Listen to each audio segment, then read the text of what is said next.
seeing clients since March this year, so it's about half a year. I've done a group program. Placement, it's been really hectic, but I think it's been extremely enjoyable. Yeah, so I think there's such a range of clients that getting to hear about other students' clients as well. So it's almost like you get an exposure to more types of clients, even though they are not your own. It's been really good, and that came out especially because we had paired supervision this year. And I think that's really good, just having someone else there, getting exposure to more cases and just getting someone else like your peers. What they've done well with the clients, a lot more idea sharing. I think that's worked really well. I think I'm learning lots, just being open to so many approaches and so many different techniques and so many different ways of handling different situations. You have to be quite creative, I think. But yeah, so it's certainly a really good thing. Like, you can't sit there with manuals and stuff, so you just have to be really open to being flexible with a client. None of them ever kind of fit nicely into, yeah, you have to kind of expect to be on your toes a little bit, but I think for me, because I've never had that kind of one-on-one therapy for long term, just like following with the same kind of client for the long term. So that's where the kind of structure comes in. You plan for, it's nice to be able to follow up with the same client, I think, for a longer period of time. Feels like you can do a lot more and work a lot more. And because we use the scores to measure the outcomes, so it's nice to always see an improvement and kind of really get excited when you see them improve. But on the other hand, it's if they get worse or you don't see improvement, then you're sort of wondering why, what am I doing wrong, or what's happening? How much is this me contributing to this, and something I'm doing or not doing versus something that's going on with the client? You're always kind of questioning what's happened there. My supervisor is I think she's very open to my reflective thoughts. So maybe I might have met that client a few days ago and I might have been thinking about it for the last couple of days and wondered, is it this, is it that, is it me? So I bring all that up to supervision. And she kind of like pieces it together, kind of, yeah. She's really open to my personal thoughts as well. It's not just, let's have a supervision and talk about the technical stuff. So I think that's really good. My supervisor's strengths, I'd say that one of them, I think, having room for not just focusing on all the technical stuff, all the client stuff. Also having that room for personal development, or even just being happy to have a chat about some of my thoughts about the program or some of my thoughts about coursework or things like that. She always checks in on how we are doing with all that stuff as well. I like the fact that she acknowledged the previous experience that I've had and like my own preferences to approaches as well. So she was open to saying, right, so you like this approach, instead of saying or ignoring that. It's more like, okay, this is really important, so let's see how that can integrate into your skills, into your area that you're working on. She's looked at building on the strengths I've already got and adding in other things. It wasn't sort of, well, let's push that aside for now and just learn things like CBT, for example. But it was like, okay, well, CBT is really important, so we can learn that, but you can also integrate and build on your skills in that area. And she often, when we talk about clients and stuff, she often makes references to that approach and how you could combine them, make it both work together kind of thing. I would really like that. How has my cultural background been important in this? So far, it hasn't been very important in terms of direct work with clients, I think. It's been more influenced, like the personal development kind of thing, because sometimes it can be a bit confusing. There's like some conflicts in values and that sort of thing.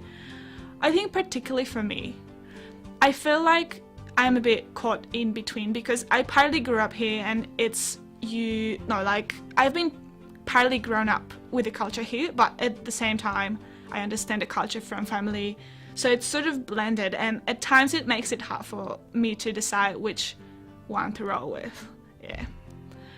So that's also something I often talk about with my supervisor, just saying, you know, yeah, this would never be how we were brought up, something like that. So there's an aspect of the journey at the moment that's, who am I? It's interesting. Especially even when we are talking about or learning about theoretical things during course, like for example, you just kind of think about it and relate it back to how you were brought up or something like that, and it brings about a lot of questions. Yeah. I think I've been here for long enough and been in this culture long enough to understand it quite well, such that I actually prefer it here as well. So if I had a choice, I'd rather live by the culture here. Yeah, it's just always that kind of little voice going on. Oh, this is a really different background, or even sometimes I think about when I was working there and I kind of go, oh, this would never work there. You know, just thinking about that, if I was to bring this practice and work there again, would this work the same way? I think often, yeah, it wouldn't. Because you couldn't just use it in the same way you've used it here. I would definitely have to tweak it. The biggest difference are parent-child interactions. What's an appropriate way for a parent to interact with child? Expectations of the child's behavior, even expectations of the parent's behavior. So it's like, you know, we promote a lot of positive parent-child interactions, and we say things like get down to the child's level and play with them and that kind of thing. And over there it would be really hard for parents to accept that, because it's almost like that crosses the boundaries of having different ranks, and I can't be the same level, I'm the parent. That's not respectful. You spoke to me that way. Being an international student, your head is having to do, it's doing extra work.